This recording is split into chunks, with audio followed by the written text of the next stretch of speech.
భారతీయ విద్యార్థి మోర్చా ఆధ్వర్యంలో పెండింగ్ లో ఉన్న స్కాలర్షిప్స్ రీయింబర్స్మెంట్ విడుదల చేయాలని కామారెడ్డి జిల్లా కేంద్రంలో వేలాది విద్యార్థులు ర్యాలీ నిర్వహించడం జరిగింది।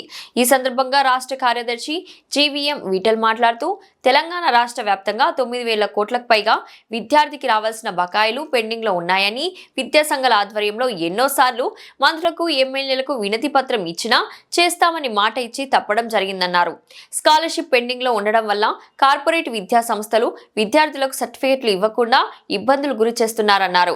అలాగే విద్యాశాఖ మంత్రిని కేటాయించకపోవడం వల్ల విద్యారంగాన్ని పూర్తిగా నిర్వీర్యం చేస్తున్నారు। కాంగ్రెస్ ప్రభుత్వం వెంటనే పెండింగ్ లో ఉన్న స్కాలర్షిప్లను వెంటనే విడుదల చేయాలని డిమాండ్ చేశారు। కామారెడ్డి పర్యటన రాకముందు పెండింగ్ లో ఉన్న బకాయిలను విడుదల చేయాలని హెచ్చరించారు। లేని పక్షంలో విద్యార్థి సంఘాల ఆధ్వర్యంలో పెద్ద ఎత్తున ఉద్యమాలు చేస్తామని హెచ్చరించారు।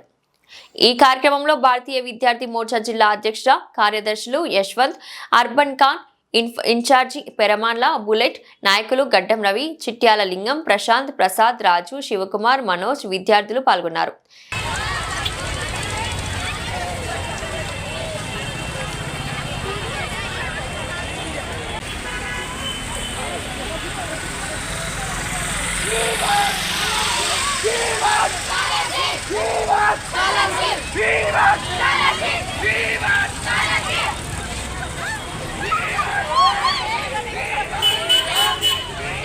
వెంటనే విడుదల చేయాలని కామారెడ్డి జిల్లా వ్యాప్తంగా మన DVM నుంచి చాలా పెద్ద మొత్తంలో విద్యార్థులు నిరసన ర్యాలీ నిజాం సార్ చౌరస్తాలో జరుగుతుంది।